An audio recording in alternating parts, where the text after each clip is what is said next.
क्या कहा कथा ने?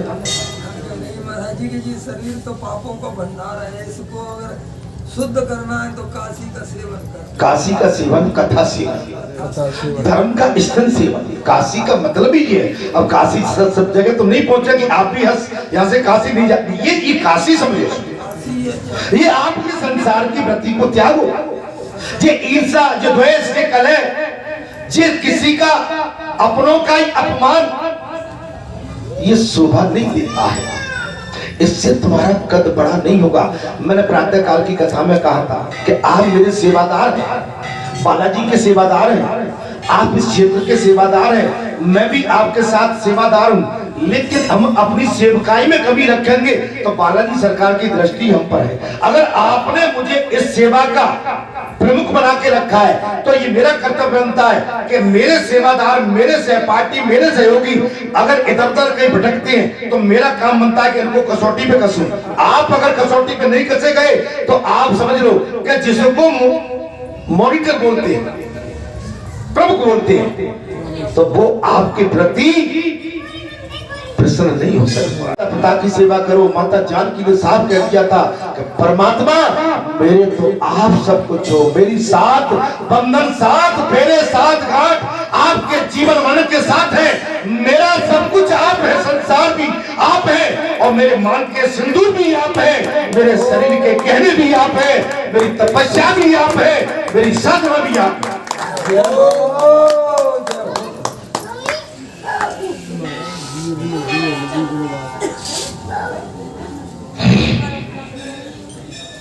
जो पत्नी अपने पति की आज्ञा का उल्लंघन करके अपनी पतियों को बेबस करके और पतियों के साथ जिस तरह की बर्बरता करती है, उनको परमात्मा इस जन्म के बाद अगले जन्म में माफ नहीं करेगा।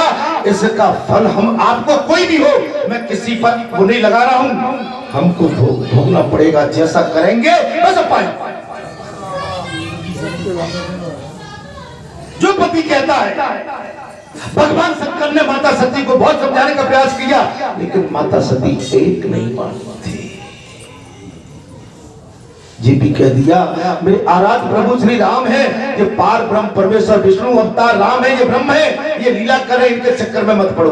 और अपने पिता के साथ जाने के लिए यज्ञ रचाया था पिता ने, और भगवान शंकर को नीचा दिखाने के लिए वो अंतर्यामी थे, जानते थे कि तुम्हारे पिताश्री ने मुझे नीचा दिखाने के लिए ये लीला रची है, ये संसारी चक्र रचा है। सती मान जाओ, लेकिन सती उस समय भी नहीं। परिणाम क्या है ये मैं नहीं कह रहा हूं, मैं किसी पे आक्षेप नहीं लगा रहा हूं, मैं तो कथा के माध्यम से आपको समझाने का प्रयास कर रहा हूं। जो अपने माता पिता की आज्ञा की अवहेलना करे, जो अपने बड़े भाई और बड़ों की आज्ञा की अवहेलना करे, उनकी बात पर कुतर्क करे, उनकी बात पर प्रश्न खड़े करे, ये आज्ञा वेद अनुमति नहीं देती। इस बात नहीं, मैं कह रहा हूं, आप मेरी बात को लौटाओ, मेरी बात को लौटाइए। धर्म की बात तो कोई लौटा पाया?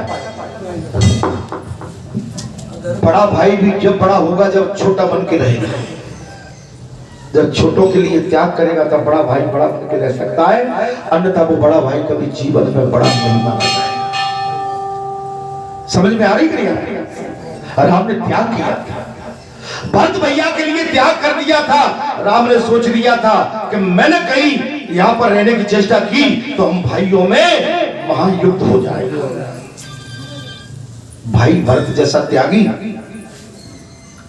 राज त्याग दिया, भगवान की पादुकाएं लेकर भगवान राम से भी नीचे अपनी धरा का गड्ढा बना के उन पादुकाओं की पूजा करके उनसे आदेश लेके 14 वर्ष तक उस अयोध्या राज का संचालन किया। भाई राम कथा सुनोगे, राम से तो मानो सुनोगे तो सच्ची बात सुनना पड़ेगी, और सच्ची बात सुनने के बाद इन कानों के माध्यम से आपने बात को कहीं उड़ाने की कोशिश की तो पाप के भागीदार भी हो गए।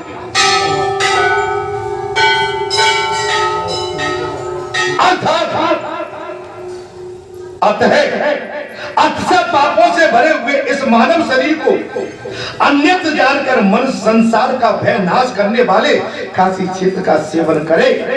जो विघ्नों से आहत होने काशी क्षेत्र का त्याग नहीं करते, विघ्न तो आते हैं, विघ्न तो आएंगे, अच्छी जगह पे रहने में विघ्न विघ्न आएंगे, लोग आपको पीड़ा करेंगे, लोग आप पर अंकुश लगाने की कोशिश करेंगे, लोगों का काम है कहना, कुछ तो लोग कहेंगे। मोक्ष संपत्ति को पाकर ऐसी स्थिति में पहुंच जाता है जब दुख का सर्वदा अभाव है।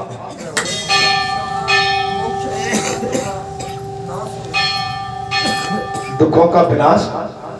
अतः कौन ऐसा बुद्धिमान पुरुष है जो बड़े बड़े पाप पुण्यों का नाश तथा पुण्यों की वृद्धि करने वाली और अंत में भोग एवं मोक्ष देने वाली काशीपुरी को सेवन न करेगा। अभिमुक्त क्षेत्र के महात्म का मैं केवल 6 मुखों से किस प्रकार वर्णन कर सकता हूं? कार्तिक मेरे 1000 मुख हैं तो भी नहीं उसकी बड़ाई कर, मेरे तो केवल 6 मुख हैं। मैं काशी की उपलब्धि कैसे बखान कर सकता, जबकि शेष नाग सहस्त्र मुखों से भी उनका वर्णन नहीं कर सकते। व्यास जी, शेष नाग भी सहस्त्र फल रखने वाले, मुख रखने वाले काशी विश्वनाथ का बखान नहीं।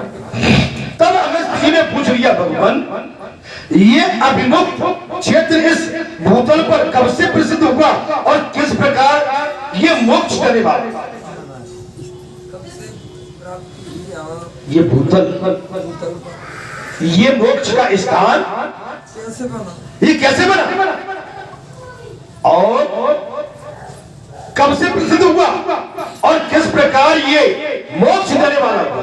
तब स्कंद बोले, हे मुने, मेरे पिता महादेव जी ने माता पार्वती को इस प्रश्न का उत्तर इस प्रकार दिया। पिता की बात तब स्कंद भगवान बोल पड़े। आज स्कंद पुराण की कथा चल रही है। मेरी माता से बोले हैं, स्कंद भगवान बोले, हे मुनिवर अगस्त जी, मेरे पिता महादेव जी ने माता पार्वती को इस प्रकार इस प्रश्न का उत्तर दिया था कि महाप्रलय काल में समस्त चराचर प्राणी नष्ट हो गई थे। एक समय की बात है, महाप्रलय काल आया जिसमें सारी सृष्टि खत्म हो गई, नष्ट हो गई, सर्वत्र अंधकार छा गया था। सूर्य चंद्रमा ग्रह नक्षत्र दिन रात आज सब कुछ भी नहीं देते, चारों तरफ हाहाकार। बोले, हे ऋषिवर, सर्वत्र अंधकार छा गया था, सूर्य चंद्र ग्रह नक्षत्र दिन रात आदि कुछ भी नहीं था, केवल वो स्वरूप ब्रह्म ही शेष वर्ण, वो सत्य स्वरूप ब्रह्म ही था, जिसका श्रुति एकमय बाधित्य कहकर, एकमय बोले मैं एक ही हूं, एकमय बाधिति में कहकर वर्णन करती थी। बोले केवल इस समय संसार में मैं अकेला, सारी सृष्टि को केवल वही हुकूमत कर रही थी। एक ईश्वर थी, अनादि भगवान शंकर थे। सारी सृष्टि का विनाश केवल भगवान शंकर ही, बोले एक मैं बाधिति में कहकर वर्णन करती है। वो मन और वाणी का विषय नहीं है, वो मन एवं वाणी का विषय नहीं है। यहाँ पर स्कंद बोले ऋषिवर, वो वाणी एवं विषय का वर्णन नहीं है, उसका न कोई नाम है, न रूप है, न सत्य, न ज्ञान, न अनंत अनादि रूप एवं परम प्रकाश में तथा किसी भी प्रमाण पर, किसी भी प्रमाण की पहुंच नहीं है वहां। किसी को बता दे कि वो कौन है, नहीं सकते हैं कि वो ऐसी वो कौन है, प्रमाण नहीं है। हमारे कार्तिक भगवान करें अगस्त ऋषि से, वो आधार रहित निर्विकार एवं निरविकार है, आधार रहित निर्विकार एवं निराकार है, निर्गुण योग गम्य सर्वव्यापी है, एकमात्र कारण निर्कल्प और कर्मों के आरंभ से रहित, माया से परे और उपद्रव शून्य है। कोई उपद्रव नहीं है। वहां कोई हल्ला गुल्ला नहीं है, माया से परे, वहां संसार की चकाचौंध नहीं है, वहां संसार का मकड़जाल नहीं है कि शादी में पहुंच गए, ब्याह में, पंडाल में पहुंच गए सज धज के महाराज, हाँ गए एक से एक अमूल्य वस्त्र पहन के, वहां इसका कोई अभाव नहीं। अर्थात जिस परमात्मा के लिए इस प्रकार विशेषण दिए जाते हैं वो कल्पांत में अकेला ही है, वो कल्पांत में भी अकेला मात्र परमात्मा है। कल्प के आदि में उसने मन में ये संकल्प, अकेला ही संकल्प हुआ कि मैं 1 से 2 हो जाऊं। अब संकल्प लिया कि मैं 1 से, अब कल्प शुरू होगा। मैंने प्रातः काल की कथा में कहा था कि अगर भीड़ में 2 सच्चे सेवक मिल जाए, सच्चे साधना वाले मिल जाए, सच्चे त्यागी बैरागी मिल जाए, तो भीड़ में मैं 2 सेवक ही आपकी पूरी को संभाल। वो 2 कौन? भगवान सोचने लगे कि मैं 1 से 2 हो जाऊं। अतः यद्यपि वो निर्विकार तो है, तो भी उसने अपनी लीला शक्ति से साकार रूप धारण कर लिया। लीला स्वरूप सब कुछ है, लेकिन अपनी लीला की शक्ति से साकार रूप धारण कर लिया। परमेश्वर के संकल्प से प्रकट हुई ये द्वितीय मूर्ति संपूर्ण ऐसे गुणों से युक्त, सर्वज्ञ, मई, शुभ, सर्वव्यापक, सर्वस्वरूप और सबकी साक्षी है। वो कौन है? शक्ति। महाराज कौन है वो? आदि सत्ता स्वरूपा मां भगवती, जो अपने गर्भ से सृष्टि का निर्माण करेगी, सबको अत्यंत, सबको उत्पन्न करने वाली और सबके लिए एकमात्र बंधनी थी। मैंने प्रातः काल की कथा में कहा था कि माताओं का हमेशा सम्मान, बहन का, बेटी का, माँ का सम्मान करना सीखो। ये जगत को जीवन देती है, ये जीवन दाता है, ये हमको पालन पोषण करती है, अपने खून से संचित करती है। ये दुख सहकर भी, संसार के सारे दुख सहकर भी हमारे कुछ पालन पोषण में लगी है। आप समझना, एक माता घर की रसोई के अंदर जब रसोई पकाती है तो सबको खिलाने के बाद तब खाती है। अगर किसी की थाली में अगर कुछ बच जाता है तो उसको भी अपनी थाली में लेके प्रसाद के रूप में रखकर उसे खाती है। ये माताओं के अंदर कितना बड़ा मन, इनके अंदर ममता का कितना बड़ा भंडार है, जो हम चाहे कि किसी की जूठन को खाने में हिचकिचाएंगे, ये माताएं बेबाक खा जाती, समर्थ है। हम माताओं को बहुत हल्के में ले जाते हैं। माताओं का हमेशा सम्मान करिए। किसी की भी बहन बेटी हो, किसी की बहू बेटी हो, लेकिन उन माताओं को चाहिए कि उनको भी अपनों का सम्मान करना चाहिए। सम्मान दोनों तरफ से होता है। एक तरफ से सम्मान पाने के हकदार बन गए तो आपको सम्मान देना भी, लेकिन लेने के अधिकारी तो बनते हैं और देने की बात आती है तब बड़ी पीड़ा होती है। तब कहीं न कहीं अभिमान आ जाता है, लो उसने तो हमारे साथ ऐसा किया था, लो आ जाता है। आता है कि नहीं आता? ये नहीं, माताओं के अंदर कम आता है, हम पुरुषों के अंदर ज्यादा आता है। माता तो फिर भी कहेंगे नहीं नहीं ऐसा कर लो, पुरुष ऐसा कैसे कर लो भाई, ठीक है। गौदुआ जैसी इकाई देके मनुष्य तो घर से निकल जाता है, कैसी महाराज वो करके। माताओं को क्या बीतती है घर के अंदर, ये आप समझिए महाराज।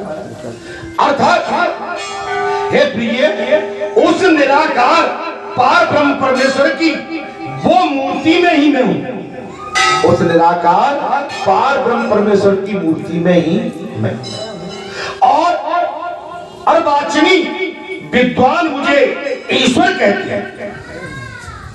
और वाचमी जो वेदों की ज्ञाता है, वो मुझे ईश्वर जो शास्त्रों के ज्ञाता है, जो धर्म के विख्याता है, जो धर्म के प्रति आस्था रखते हैं, वो मुझे ईश्वर कहते हैं। एक पत्थर की मूर्ति में हम ईश्वर कह रहे हैं, तो ये जीते जाते घूम रहे हैं, बोलते बालते, इनमें ईश्वर कहां है? अब कहिए क्यों नहीं है? हम में से कुछ ऐसे भी हैं कि संसार के विकार से भरे पड़े हैं, निंदाओं से भरे पड़े हैं। कुछ तो ऐसे कि जब तक इधर की उधर, उधर की इधर और निंदा नहीं कर लेंगे, तब तक उनका भोजन हजम ही नहीं होता। अरे मेरी सुनी कह रहे हो कि आप वास्तव में सत्य है, वास्तव में सत्य है, वास्तव में सत्य हकीकत है, हकीकत है। उनका भोजन ही वो है। अर्थात महाराज फिर अपने शरीर से कभी अलग न होने वाली तुम प्रकृति को मैंने अपने ही विग्रह से प्रकट किया। प्रकृति स्वरूपा जो महाराज शक्ति स्वरूपा भगवती है। भगवान कह रहे हैं मैंने अपनी योग माया शक्ति की माया से तुम्हें प्रकट किया। अर्थात तुम ही प्रधान प्रकृति और गुणवती माया हो। तुम्हें बुद्धि तत्व की जननी तथा निर्विकार बताया जाता है। विवेक माता के अंदर विवेक ज्यादा हो। आप देखना राजा दशरथ ज्ञानी थे, मां विद्वान थे, लेकिन विवेक शून्य हो गया। कब? पुत्र ग्रह में, पुत्र ग्रह में। और माता कौशल्या को विवेक, महाराज माता कौशल्या ने विवेक सिखा दिया। माता कौशल्या नहीं देगी। हम पुरुष जरा से में आर पार हो जाते हैं, विवेकहीन हो जाते हैं, हम शून्य हो जाते हैं। लेकिन माताएं बहुत जल्दी आर पार नहीं करती। वो माताएं कुछ सोच के समझ के अपनी बुद्धि विवेक से जब जाके कोई बात को रखती हैं। अर्थात इसमें बात आती है महाराज, तब स्कंद बोल पड़े, बोले महादेव ने कहा जा, बोले अच्युत तुम महाविष्णु हो, तुम्हारे निस्भाव से वेद प्रकट हो। महादेव बाबा ने कहा तुम विष्णु हो। कौन हो? और तुम्हारे अच्युत तुम महाविष्णु हो जाओ, तुम्हारे निश्वास से वेद प्रकट होंगे, तुम्हारे श्वास से वेद प्रकट होंगे और उनसे तुम सब कुछ जान जाओ। तुम्हारी सांस के माध्यम से वेद प्रकट होंगे। हे विष्णु तुम सब कुछ जान जाओगे। ये भगवान शंकर ने साफ कह दिया। उनसे ऐसा कहकर भगवान शिव शिवा के साथ पुनः आनंद कानन में प्रवेश कर गए।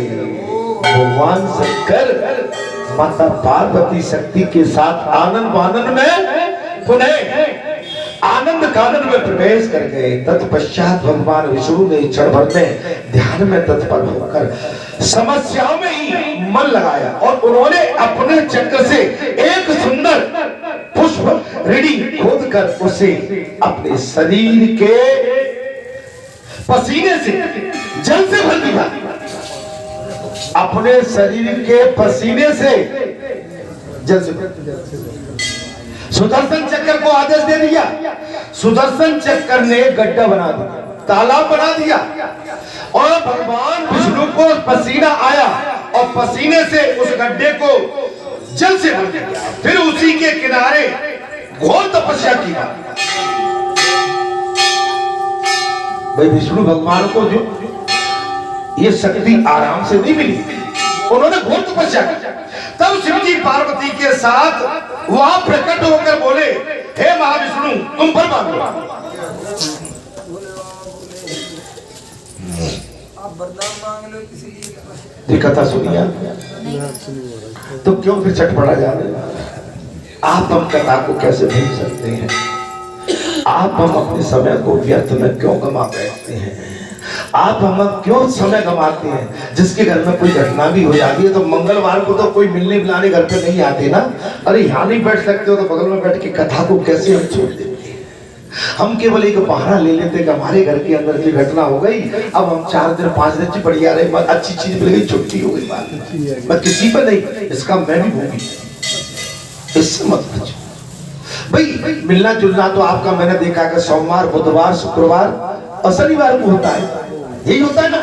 बाकी दिन में तो बता सो, बाकी दिन में हम इधर उधर क्यों भाग जाए भाई? बाकी आप पानी पीते हो कि नहीं, घर अन्न ग्रहण करते हो कि नहीं, अच्छा सोते हो कि नहीं?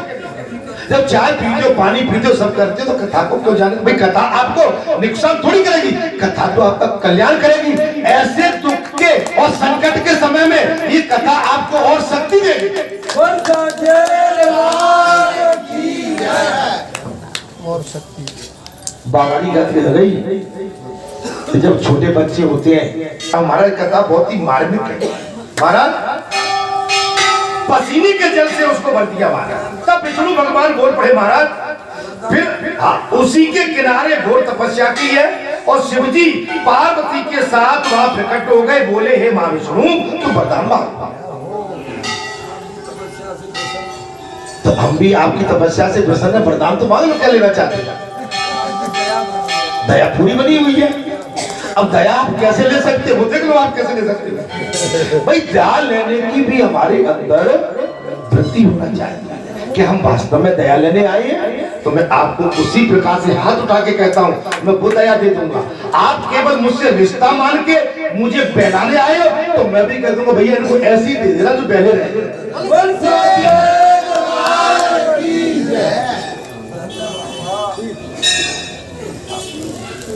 मैं व्यासपीठ पे हूँ, मैं कौन हूँ जी मैं भी नहीं जानता हूँ, और आप शायद समझ रहे हो तो मैं समझ नहीं सकता हूँ। व्यासपीठ माने परमात्मा का स्वरूप।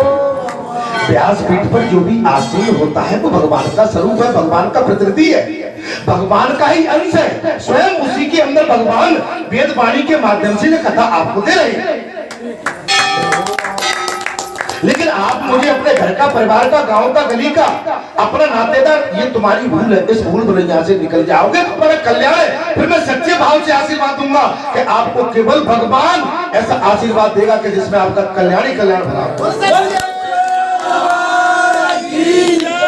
आप मुझे रिश्ता मान के आए हो तो वो रिश्ता मानो जो एक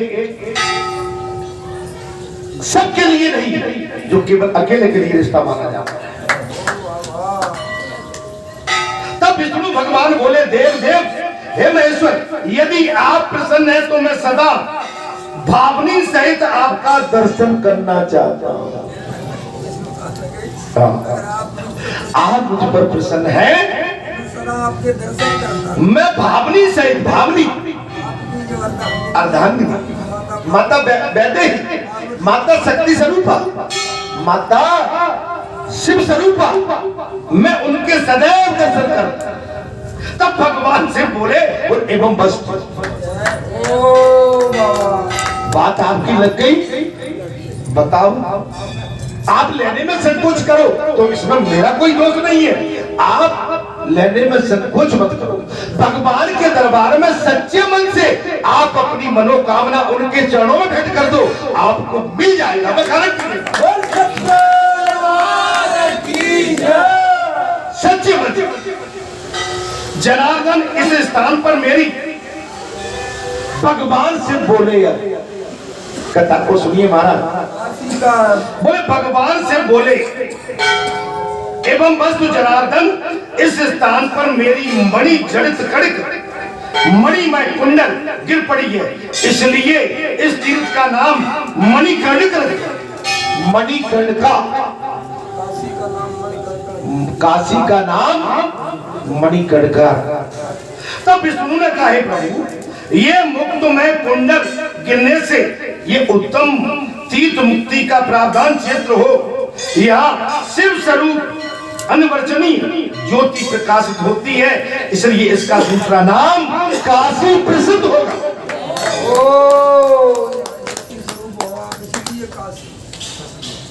भगवान विष्णु ने साफ कह दिया, ढोलक वाले भैया पांची आनंद नहीं मिलेगा, वहां तुम्हें रुपया पैसा तो मिल जाएगा लेकिन हमसा मोहन नहीं मिलेगा। रुपया पैसा मिल जाएगा, हमसा मोहन नहीं मिलेगा। साची कहूँ भुलकिया मत जइयो छोड़ के बालाजी धाम, तोरे पैया पनू मेरे भैया मत जइयो बालाजी धाम छोड़ के। हो बाबा रुपया पैसा मिल जाएगा, ऐसा मोहन नहीं मिलेगा। रुपया पैसा मिल जाएगा, ऐसा मोहन नहीं मिलेगा। साची कहूँ भैया मत जइयो बालाजी धाम छोड़ के, तोरे पैया पनू भैया मत जइयो बालाजी धाम छोड़ के। बोल बालाजी सरकार की जय। अर्थात वहां शिव स्वरूप अनवर्चनीय ज्योति प्रकाशित होती है, इसलिए इसका दूसरा नाम काशी है। भगवान विष्णु ने साफ कह दिया, काशी से प्रसिद्ध हो 4 प्रकार के जीव समुदाय में ब्रह्मचारी लेकर कोट तक बारात कीट तक जितने भी जीव हैं, कीट तक हमारे कीड़े तक जितने भी जीव हैं, वे सब काशी में मरने पर मोक्ष की प्राप्ति होगी। माने मनुष्य की तो बात क्या है, अरे बालाजी धाम में आ जाओगे तो तुम्हारा मोक्ष होता है, वहां तो तुम्हें केवल लटके झटके मिलेंगे।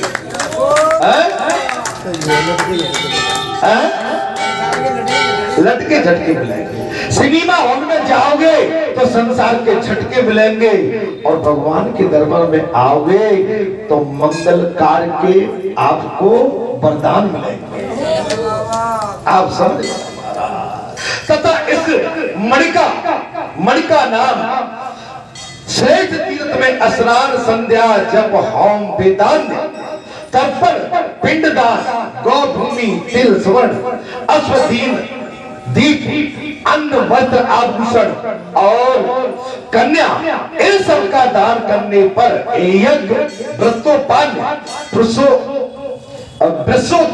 सत्संग एवं शिवलिंग आदि की स्थापना इत्यादि शुभ कर्मों को जो बुद्धिमान मनुष्य करेगा उसके इस कर्म का फल मोक्ष होगा। इस तीर्थ में आके बालाजी धाम ग्राम बरेटा में आके जो सब त्याग के सत्कर्म करेगा उसको मोक्ष की प्राप्ति निश्चित होगी। और यही बात, और यही काशी धाम बोलता है। ओ बाबा सारा छल कपट छोड़, अगर छल कपट छोड़ के बात करेंगे तो आपका हमारा उद्धार तय है। और विष्णु भगवान जो हो चुका है उन सबसे इस क्षेत्र से अधिक एवं सुखदायकारी काशी का नाम लेने वाले लोग के भी पापों का सदा क्षय होगा। काशी का नाम, जब काशी का आपने कितनी बार नाम ले लिया, कितनी बार आपने काशी का नाम घर बैठे सुन लिया। काशी जाने में आपका रुपया पैसा लगता, आपको मोक्ष का प्रावधान तो यही मिल गया। तब महादेव बाबा बोल पड़े, ये बैठ जा। तब महादेव बाबा बोल पड़े महाराज। इसमें भगवान विष्णु और महादेव बाबा का संवाद चल रहा है, आप समझो। तब महादेव बाबा बोले महाब्रह्म महाबाहु विष्णु, तुम नाना प्रकार की यथा योग सृष्टि करो और जो पाप के मार्ग पर चलने वाले दुष्ट आत्मा है उनका संहार करने में कारण बन जाओ। भैया इसको बंद कर दो, बंद करो, इसको बंद करो। ये 5 कोस का लंबा चौड़ा क्षेत्र काशी धाम मुझे बहुत प्रिय है। भगवान शंकर बोले 5 का लंबाई गुणे चौड़ाई बराबर क्षेत्रफल, ये काशी धाम मुझे बहुत प्रिय है। यहाँ केवल मेरी आज्ञा चल सकती है, मेरी आज्ञा चलेगी यहाँ पर। महाराज बालाजी बाबा ने क्या कहा था कि यहाँ ऐसे चलोगे, क्या कहा सवेरे से, तो वो बात आपको मिल रही है कि नहीं मिल रही है? आप अगर बालाजी बाबा के अगेंस्ट गए तो आपका धर्म और कर्म दोनों चले जाएंगे। बालाजी भगवान माने रुद्र अवतार भगवान शंकर का ही स्वरूप है। माने बालाजी हनुमान माने साक्षात ब्रह्म है, माने बालाजी हनुमान साक्षात परमात्मा है। स्वयं शिव शंकर है, भोलेनाथ है।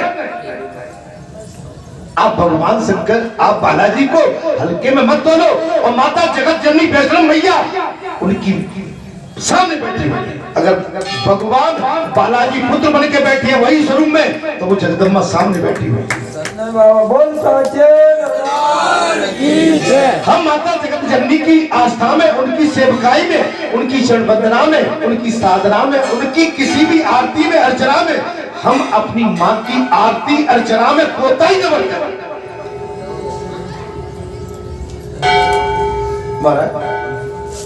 उनकी साधना में कोताही न बरतें। आप इस स्थान को हल्के में न तोले। आप हम इस स्थान को हल्के में तोले तो ये गड़बड़ हो जाएगी। महाराज बालाजी ने तो यहाँ वो काम करके रख दी है कि इतनी बड़ी माने विष्णु आके करा दी, और माने क्या क्या काम नहीं किए, जो नहीं हो सकते वो करके रख दिए। लेकिन आप हल्के में, अच्छा क्या चाहते हो, क्या और चाहते हो आप? तो फिर आनंद के लिए तो हमें समर्पित भाव रखना पड़ेगा। अर्थात भगवान शंकर ने साहब कह दिया, महाराज तब माँ बाप विष्णु तुम नाना प्रकार की